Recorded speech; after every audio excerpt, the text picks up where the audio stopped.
ठीक है, शुरू करें। पेज नंबर 83 पे power of board to refuse registration ये टॉपिक है और सेक्शन नंबर रेफरेंस में है दैट इज 58। टेक्निकल सेक्शन है इस चैप्टर का, थोड़ा प्रोसीजर टाइम लिमिट्स भी हैं तो आप इसको इंपॉर्टेंट मार्क करके रखना। एक 58 और एक पीछे 59 आएगा रेक्टिफिकेशन का। ये दोनों टॉपिक्स लास्ट डे पे थोड़ा ध्यान से पढ़ने पड़ेंगे, मतलब क्विकली आप रीड नहीं कर पाओगे, थोड़ा स्लोली पढ़ना पड़ेगा तो जाके रिकॉल होगा और सारी कंडीशंस आपको याद रहेंगी। देखते हैं स्टोरी है क्या। मैं लैंग्वेज के साथ ही चल रहा हूँ क्योंकि बहुत सारे पॉइंट्स हैं उसमें। स्टैट्यूटरी रेमेडी अगेंस्ट रिफ्यूजल, इसके ऊपर बात हो रही है।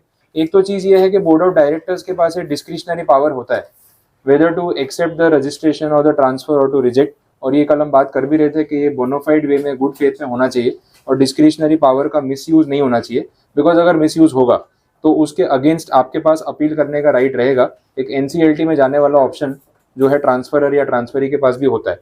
तो डिस्क्रिशनरी पावर है लेकिन ऐसा होल एंड सोल पावर नहीं है कि अपीलेबल ही ना हो। तो गलत डिसीजन दोगे, बायस्ड हो जाओगे तो चैलेंज किया जाएगा उसको और फिर एनसीएलटी मैटर जाएगा तो आपकी भी रेपुटेशन खराब होगी एज ए डायरेक्टर। तो मनमानी नहीं कर सकते अगर आपको वैसा पावर दिया है तो वो भी ध्यान रखना है। तो फर्स्ट प्रोविजन उसका क्या बोलता है देखें। 58 section deals with the process of the company to be followed on refusal to register the transfer of securities. Procedure है first point, if a private company limited by shares refuses to register the transfer of or the transmission of the right to any securities or interest of a member, then the company shall send notice of the refusal to the transferor। ये compliance है जो company को पूरा करना है। Transferor को भी notice भेजो, ट्रांसफरी को भी नोटिस भेजो, या फिर जिसने ट्रांसमिशन का इंटीमेशन दिया था जो family member of the disease person, उसको भी आप इंटीमेशन दो कि हमने इस चीज़ को रिजेक्ट किया है, आपके एप्लीकेशन को रिफ्यूज किया। और ये नोटिस कितने दिन में दे देना पड़ेगा? Within 30 days from the date on which the instrument of transfer और intimation of transmission was delivered to the company. ये बातें अपन कल कर चुके हैं कि अगर ट्रांसफर है तो शेयर ट्रांसफर डीड होती है, तो इंस्ट्रूमेंट मतलब डॉक्यूमेंट, तो इसलिए यहाँ पे उसको इंस्ट्रूमेंट ऑफ ट्रांसफर बोला। अदरवाइज अगर ट्रांसमिशन है तो एक एप्लीकेशन देना पड़ेगा, उसमें शेयर ट्रांसफर डीड दोनों के साइन वो नहीं होगा लेकिन इंटीमेशन तो राइटिंग में देना पड़ेगा। तो दोनों में से जो भी बात हो यहाँ पे कवर हो गई।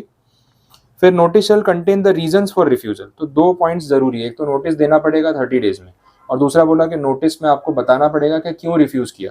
सिर्फ इतना नहीं कि हमने रिफ्यूज कर दिया, भाई रीजन तो बताओ क्यों ऐसा किया। क्योंकि अगर हमने अपना कंप्लायंस पूरा किया है और जेन्युइन एप्लीकेशन है तो रिफ्यूज करने का रीजन क्या है वो एक्सप्लेन करो।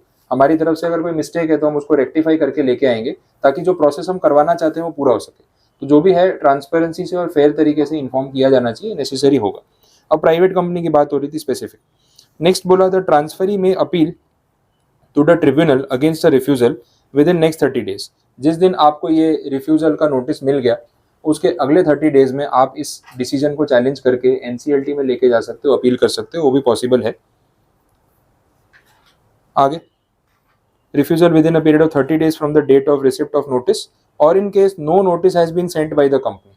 मतलब कंपनी ने आपको फर्स्ट वाले पॉइंट में जो कंप्लायंस करना था पूरा ही नहीं किया, 30 डेज हो गए थे, कोई रिफ्यूजल का नोटिस आपको नहीं भेजा, कोई रीजन नहीं बताया राइटिंग में और आप वेट करते रहे, तो उस सिचुएशन में आपके पास कितना टाइम रहेगा टू अपील, वो यहाँ पे बोला। वो देखो कंडीशन क्या है उसमें, बोल रहे हैं कि अगर ऐसा होता है तो in that situation within a period of 60 days from the date on which the instrument of transfer और transmission was delivered to the company.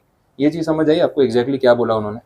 दो इंस्टेंसेज हैं यहाँ पे। एक तो ये कि आपने कंपनी में एप्लीकेशन किया कि ट्रांसफर या ट्रांसमिशन कर दो, कंपनी ने क्या कर दिया? रिफ्यूज। रिफ्यूजल का आपको दे दिया नोटिस रीजन के साथ कि हम इस रीजन से रिफ्यूज कर रहे हैं, अब आपका राइट है अपील करने का, आपको करना है तो कर लेना।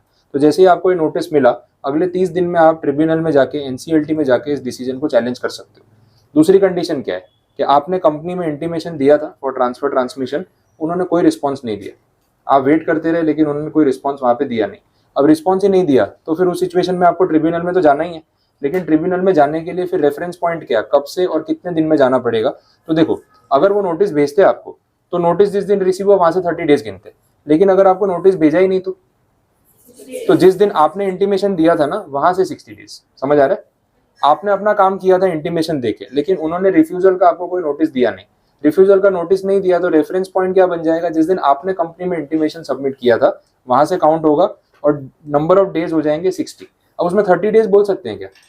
30 डेज बोलते तो आपका टाइम खत्म हो चुका था। समझ आए? क्योंकि 30 डेज का मतलब ये है कि उतने दिन तो आप वैसे भी वेट कर रहे थे उनके रिप्लाई के लिए और उन्होंने रिप्लाई किया नहीं, तो उसके बाद आपको कुछ टाइम मिलना चाहिए ना।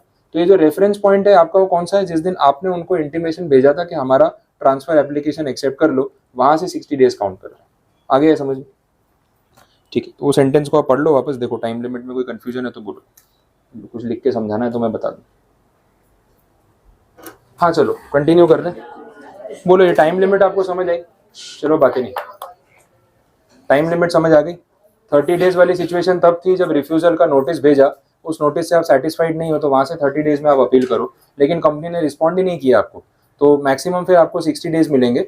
वो 60 डेज वहाँ से जब आपने उनको इंटीमेशन भेजा था, तो एक्चुअली देखा जाए तो 30 + 30 के बराबर ही हो गया, अगर आपको समझ आया तो 60 इसलिए रखना पड़ा क्योंकि पहले 30 डेज उसमें से आपका वेट करते करते चले गए कि कब कंपनी का नोटिस आएगा, और जब उन्होंने अपने 30 डेज में कोई नोटिस नहीं भेजा तब आपने प्लान किया कि अब ट्रिब्यूनल में जाना है, तो ऑब्वियसली आपको मिनिमम 30 डेज तो यहाँ मिलने ही चाहिए थे, तो टोटल उन्होंने 60 लिख दिया, बोलने का मतलब वो क्लियर। तो ये फर्स्ट कंडीशन आपकी टाइम लिमिट वाली कंप्लीट। आगे देख रहे हैं, इफ अ पब्लिक कंपनी, अब देखो ये प्राइवेट की बात हो रही थी ना, पब्लिक की बात कर रहे हैं।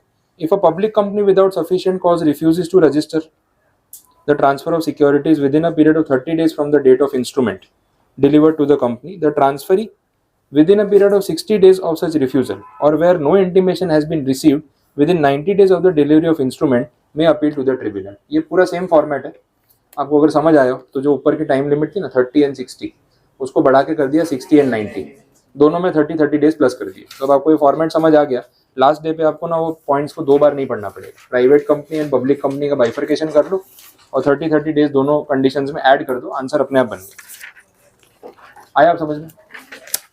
और ये एग्जाम में थोड़ा संभालना पड़ता है, ये प्राइवेट कंपनी और पब्लिक कंपनी में जो वेरिएशन होता है ना, तो क्वेश्चन में ठीक से पढ़ना पड़ता है कि XYZ प्राइवेट लिमिटेड लिखा है या XYZ लिमिटेड लिखा है। वो उस बात को बहुत ज़्यादा हाईलाइट नहीं करेंगे, वो चाहते हैं कि आप खुद पढ़ के रिकॉल करो कि प्राइवेट कंपनी की बात हो रही है तो 30 एंड 60 है, और पब्लिक की बात हो रही है तो 60 एंड 90 है।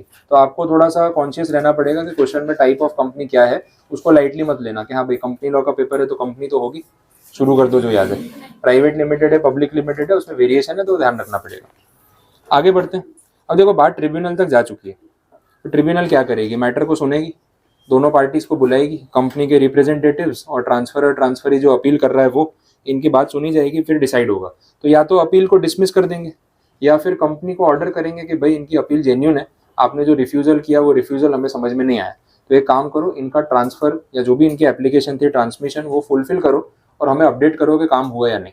तो order can go either ways, या तो फिर अपेलेंट को बोलेंगे कि आपकी जो एप्लीकेशन है अपील की वो हमें जेन्युइन नहीं लगी, जो डायरेक्टर्स ने रिफ्यूजल किया वो सही है, लीगली वैलिड है, आप कुछ नहीं कर सकते हो, तो हमारी तरफ से यहाँ पे डिसमिस। लेकिन वही अगर कंपनी की मिस्टेक निकलती है तो उनको बोलेंगे कि नेसेसरी चेंजेस करके हमें भी अपडेट करो और इनका काम जल्द से जल्द खत्म करो। और ये काम करने के लिए ट्रिब्यूनल कंपनी के मैनेजमेंट को सिर्फ 10 दिन का टाइम देता है, यहाँ पे बोला हुआ इस पॉइंट में आप देख लो। The tribunal while dealing with an appeal may after hearing the parties either dismiss the appeal or by order direct that the transfer or transmission shall be registered by the company and the company shall comply with such order within a period of 10 days of the receipt of such order। 10 दिन के अंदर अंदर ये compliance complete करके देना पड़ेगा। दूसरा point क्या बोला, और direct the rectification of register and also direct the company to pay damages if any. Rectification of register अगले सेक्शन में कवर होने वाला है, मतलब करेक्शंस करना और कुछ नहीं। तो या तो ट्रांसफर ट्रांसमिशन अगर करना बाकी है तो वो करो, अगर कुछ गलती है जो सुधार नहीं रहता है वो सुधारनी बाकी है तो वो करो, और कुछ डैमेजेस पे करने की अगर जरूरत लगती है कॉम्पनसेशन की, तो ट्रिब्यूनल वो भी बोल सकता है कंपनी को कि जो भी एप्लीकेंट को ट्रबल हुआ उसका जो भी खर्चा हुआ वो आप कॉम्पनसेट करो। तो ऐसे ऑर्डर्स दिए जा सकते हैं। Next, if a person contravenes the order of tribunal, ये तो आप ज़्यादा पंगे ले रहे हो ना, फिर ट्रिब्यूनल का ऑर्डर भी कॉन्ट्रावीन करोगे तो पनिशमेंट तो आने ही वाली है, बात जाएगी इम्प्रिजनमेंट तक। और इम्प्रिजनमेंट कितना हो सकता है, 1 साल से लेके 3 साल तक, और साथ में अगर फाइन लग रहा है या सिर्फ फाइन लग रहा है तो 1 लाख से लेके 5 लाख रुपए तक का फाइन लग सकता है। पेनल्टी प्रोविजन अगेन आपके ऊपर है कि आपको याद रहता है या नहीं, बट मैंने आपको बता दी क्या पेनल्टीज है। अब जो नीचे केस लॉस दे रखे हैं वो सेल्फ रीडिंग है, एग्जाम पॉइंट ऑफ व्यू से आपको केस के नाम याद नहीं करने, उसका कोई प्रेशर मत लेना। केसेस तो आप जितने ढूंढोगे ना, आप गूगल पे जाके आज सर्च करना सेक्शन 58 कंपनीज एक्ट, कितने केस लॉ अवेलेबल है, काउंट भी नहीं कर पाओगे, थाउजेंड्स में नहीं लैक्स में होंगे, क्योंकि अभी तक जितने केस लॉ हुए होंगे ना इन सेक्शन पे सारे अवेलेबल है। उसमें से 5-7 उठा के रैंडमली ये लोग एक पैराग्राफ में समराइज करके दे देते हैं, तो उसका आपको सिर्फ क्रक्स पता हो as an example, more than enough. Parties के नाम, कौन सा ईयर था, क्या मैटर था, पूरा आपको वर्ड टू वर्ड याद करने की कोई जरूरत नहीं। बहुत बार पेपर में 1 या 2 क्वेश्चन वो लोग ऐसे पूछ लेते हैं कि भाई explain the provision with respect to a particular case law या गिवन केस लॉ, तो उसमें आपको क्या करना है, फिर केस का नाम पता नहीं, बट प्रोविजन में क्या है, सेक्शन तो पूरा समझा ही सकते हो। तो 5 मार्क्स के आंसर में अगर आपने केस का नाम नहीं कोट किया 1 या 2 मार्क काट लेंगे, बाकी पूरा कंटेंट ठीक होगा तो 5 में से 3 तो मिल जाएंगे। तो ऐसे आंसर्स में इतने मार्क्स निकाल लिए तो अपना टारगेट पूरा। 5 में से 3 भी 60% होता है, पास होने के लिए एग्रीगेट 50% चाहिए, कोई नुकसान नहीं। तो ऐसे भी सोचोगे तो चलेगा, आधा मार्क एक्स्ट्रा ही मिला है आपको, इट इज ओके। तो ऐसे क्वेश्चन में फिर अपने ये कर सकते हैं। अदरवाइज दूसरा ऑप्शन ये है कि रटो बैठ के सारे नाम जो आपको सही लगे। चलो आगे बढ़ते हैं। सेक्शन नंबर 59, ये मैंने आपको बोला कि दूसरा सेक्शन जो अगेन इंपॉर्टेंट है क्योंकि प्रोसीजर है। प्रोसीजर में ना स्टेप्स को ऐसे जंबल करके मत लिखना, किसी भी ऑर्डर में लिख दिया। बाकी आंसर्स में क्या आप अपने हिसाब से पॉइंट्स लिख सकते हो।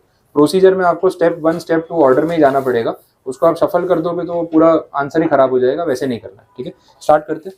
रेक्टिफिकेशन का मतलब क्या होता है? गलती को सुधारना। तो रजिस्टर ऑफ मेंबर्स जो कंपनी मेंटेन करती है उसमें भी कोई एरर्स हो सकते हैं, उसको सुधारने की बात की जा सकती है, उसके लिए आप अपील कर सकते हो। देखते हैं क्या बोला। 59 section provides the procedure for rectification of register of members after the transfer of securities. The provision states that the remedy to the aggrieved party for not carrying the changes in the register of members, grounds of appeal. अगर aggrieved party जो भी applicant है, transferor है, transferee, वो appeal कर रहा है कि भाई रजिस्टर में गलती है, इसको सुधारो, तो क्यों ऐसी क्या गलती उसको नजर आ रही है, उसके ग्राउंड्स बताए हुए, किस बेस पे वो कंप्लेंट कर रहा है। तो बोला if without sufficient cause the name of any person is entered in the register of members. Without reason आपका नाम, आपने अप्लाई भी नहीं किया और आपका नाम रजिस्टर में गलती से एंटर कर दिया, तो आपके ऊपर अब उसकी लायबिलिटी भी तो आएगी और बीइंग अ मेंबर, और राइट्स भी आपको मिलेंगे। आपको ना राइट्स चाहिए ना लायबिलिटी, गलती से किसी और के बदले आपका नाम एंटर कर दिया, तो इस चीज के लिए आप उनको बोलोगे कुछ या नहीं बोलोगे? आप बोलोगे ना भाई हमारा नाम हटाओ, हम मेंबर नहीं है, हमने एप्लीकेशन नहीं किया। तो ये फर्स्ट ग्राउंड बन सकता है कि क्यों आप रजिस्टर रेक्टिफाई करने के लिए बोल रहे हो। The name of any person having entered in the register of members is without sufficient cause omitted. उल्टा हुआ, जिसका नाम रजिस्टर में था विदाउट रीजन उसका नाम हटा दिया, तो वो शेयर होल्डर नहीं बोलेगा भाई मेरा नाम कहाँ गया लिस्ट में से, मैं तो हूँ मेंबर, अभी आपने नाम कैसे हटा दिया, तो इसको ठीक करो। तो गलती सुधारी जा सकती है। डिफॉल्ट और unnecessary delay is being made in entering in the register the fact of any person having become a member। Delay हो रहा है, आप मेंबर बन चुके हो लेकिन आपके नाम की एंट्री रजिस्टर में हो नहीं रही, काफी टाइम हो गया, अभी तक रजिस्टर अपडेट नहीं हुआ, तो इसके लिए भी आप कंप्लेंट कर सकते हो। फोर्थ पॉइंट उसका ऑपोजिट, आपने शेयर बेच दिए, मेंबरशिप सीज हो गई, अभी भी आप ही का नाम दिख रहा है रजिस्टर में, इस बात से भी आपको प्रॉब्लम हो सकती है, क्योंकि आपका नाम दिखता रहेगा तो लायबिलिटीज भी आपके ऊपर रहेंगी और आप वो कंटिन्यू नहीं करना चाहते, तो उसके लिए भी उनको बोल सकते हो कि बहुत डिले हो गया, नाम हटा दो।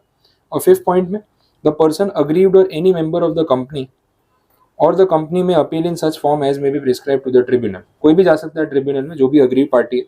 इन केस ऑफ फॉरेन मेंबर्स और debenture holders residing outside India, हाँ इनके लिए एक अलग अरेंजमेंट किया। अगर फॉरेन मेंबर्स हैं या फिर इंडिया के बाहर रहते हैं तो वो अपील करने एनसीएलटी में आएंगे, इंडिया स्पेशली, इसके लिए कोई और ऑप्शन होना चाहिए।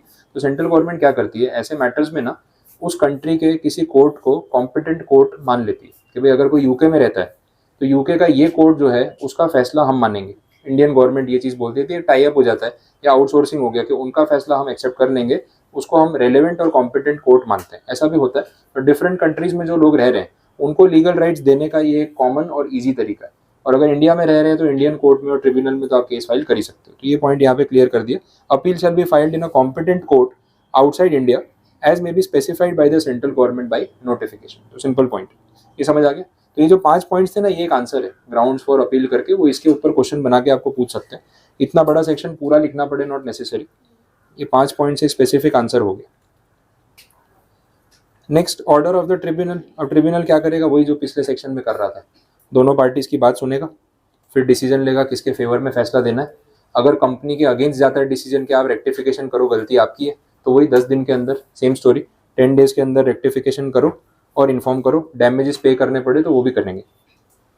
तो अगर आपने 58 पढ़ा होगा ना, तो ये आंसर पढ़ते टाइम आपको कुछ सिमिलर पॉइंट्स मिल जाएंगे। 59 में मतलब आगे जो थर्ड पॉइंट है उसमें क्या बोला, right to transfer not restricted.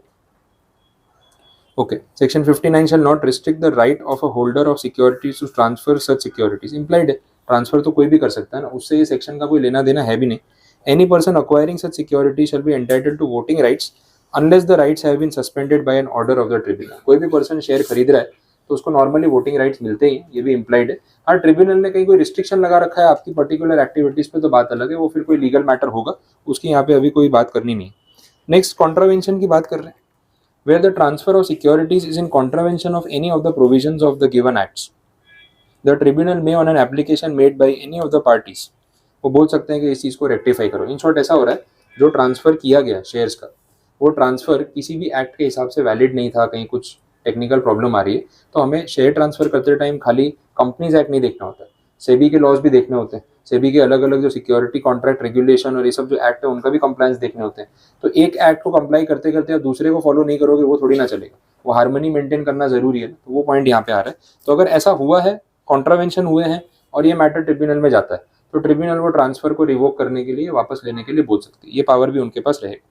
और ये एप्लीकेशन ट्रिब्यूनल में कौन कर सकता है? कोई रेगुलेटरी अथॉरिटी कर सकती है, जैसे डिपॉजिटरीज है, कंपनी खुद है, डिपॉजिटरी पार्टिसिपेंट्स है, ये सब अपने स्टॉक मार्केट वाली चीज़ों में देखते हैं। डिपॉजिटरीज में अपना CDSL, NSDL, डिपॉजिटरी पार्टिसिपेंट्स में आपके स्टॉक ब्रोकर्स या एजेंट जिनके थ्रू आप शेयर्स का सेल परचेज कर रहे हो, जैसे मोबाइल ऐप्स है आजकल, जीरोदा है, आप स्टॉक से, ये लोग डिपॉजिटरी पार्टिसिपेंट्स हैं, ये आपको डीमैट अकाउंट की फैसिलिटी देते हैं, इनकी बात हो रही है।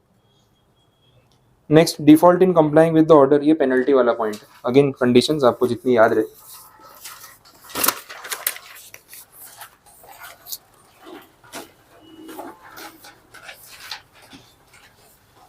अब कुछ एग्जांपल्स है, जो 6 पॉइंट दिया हुआ है ना, उसमें बोला है स्पेसिफिक इंस्टेंसेस ऑफ रेक्टिफिकेशन, कब रेक्टिफिकेशन की जरूरत पड़ती है। These are purely examples. First point में एक्चुअली वो बी पॉइंट जो है वो पहला एग्जांपल है, फर्स्ट में तो सिर्फ हेडिंग ही दी है, rectification has been held to be permissible in the following cases. First case है applicant induce to take shares by misrepresentation, ये कॉन्ट्रैक्ट में आपने पढ़ा होगा, मिस रिप्रेजेंटेशन, जहाँ पे आपने किसी को कोई प्रोडक्ट बेचा, गलत रिप्रेजेंटेशन करके बेचा, प्रोडक्ट का यूज कुछ और है, आपने कुछ और बोल के उसको बेच दिया, वो चीज़ हो गई। Share holders name removed under unlawful surrender of his shares, गलत तरीके से उसके शेयर सरेंडर करवा लिए, वो फोरफीचर सरेंडर वाला जेन्युइन प्रोसीजर नहीं, तो ऐसा नहीं चलेगा। अलॉटमेंट इरेगुलर तरीके से हुआ, अपन ने देखा था रेगुलर और वैलिड अलॉटमेंट के लिए क्या करना होता है, तो डायरेक्टर्स के थ्रू होना चाहिए, लीगल परमिशन होनी चाहिए, आर्टिकल्स में अथॉरिटी होनी चाहिए, मिनिमम जो एप्लीकेशन मनी लेना होता है 5% वो चार्ज करना पड़ेगा, तो ये उस आंसर से रिलेट कर रहा है। Name of nominee is entered in register without his knowledge और कंसेंट, आपने शेयर खरीदे, आपको बिना पूछे आपके शेयर्स के साथ किसी नॉमिनी का नाम अटैच कर दिया, ये रिस्की नहीं? कल को आपको कुछ हो गया तो शेयर किसको जाएंगे पता ही नहीं, तो नॉमिनी का नाम आप सजेस्ट करोगे तो एंटर होगा, किसी को भी रैंडमली नॉमिनी नहीं बना सकते, तो ऐसा कुछ किया है तो रेक्टिफिकेशन इम्प्लाइड है। Allotment of shares to a non resident without taking necessary permission of foreign exchange, ठीक है, फेमा का और वो सब जो एक्ट फॉलो करने होते हैं। Allotment in violation of memorandum, तो ये तो अल्ट्रा वायर्स हो गए, तो ऐसे सब मैटर्स अगर कुछ भी हुए होंगे, स्पेसिफिक एग्जांपल्स हैं जहाँ पे रेक्टिफिकेशन की नीड होगी और ये सेक्शन बीच में आ सकता है। क्लियर? और last point, mutation of name. Mutation of name क्या होता है आपको बता देता हूँ। इंटर कंपनी इन्वेस्टमेंट्स भी होते हैं ना, एक कंपनी दूसरी कंपनी के शेयर्स खरीद सकती है, स्टेक होल्ड कर सकती है। अब मैंने आपकी कंपनी में शेयर्स खरीद रखे हैं मेरी कंपनी के नाम से, तो आपके रजिस्टर में मेरी कंपनी का नाम लिखा होगा ना कि ये हमारे मेंबर है, इनके नाम पे इतने शेयर अलॉटेड है। अब मैंने अपनी कंपनी का नेम चेंज करवा लिया, हो सकता है ऐसा, मेरी कंपनी का एग्जिस्टिंग नाम चेंज करवा लिया ऑफिशियली, ROC में इंटीमेशन देके नया मेमोरेंडम फाइल करके उसमें नेम क्लॉज मेंशन करके मैंने लिखवा दिया। अब ये जो नाम अपडेट किया है, आपको इन्फॉर्म करूं या ना करूं? आपके रजिस्टर में कौन सा नाम दिख रहा है? पुराना वाला। जब तक मैं बताऊंगा नहीं तब तक अपडेट कैसे करोगे आप? तो मैं आपको जब इंटीमेशन दे रहा हूँ तो आप नया नाम अपडेट करोगे या मना कर दोगे? बोले नहीं हमको याद है आप ही कंपनी, पुराना वाला नाम चलने दो, अभी क्या रेक्टिफाई करना है, ऐसा नहीं होगा ना, इससे फ्यूचर में कंफ्यूजन हो सकता है। तो this process of updating the name is called mutation. तो म्यूटेशन जो वर्ड यूज कर रहे हैं उसका ये मीनिंग है, और वो बॉक्स में पढ़ोगे तो आपको क्लियर हो जाएगा। ठीक है, डन, यहाँ तक समझ आ गया? ओके, सेक्शन 58 और 59 ये दो इंपॉर्टेंट सेक्शंस अपने कंप्लीट हो गए यहाँ पे, तो इसको फिर यहीं पे एंड कर रहा हूँ मैं, आगे और टॉपिक्स नहीं ले रहा हूँ, थोड़े हैवी भी और आगे भी टॉपिक्स हैवी है, फिर एक साथ बहुत ज़्यादा हो जाएंगे, बाकी कल कंटिन्यू करेंगे।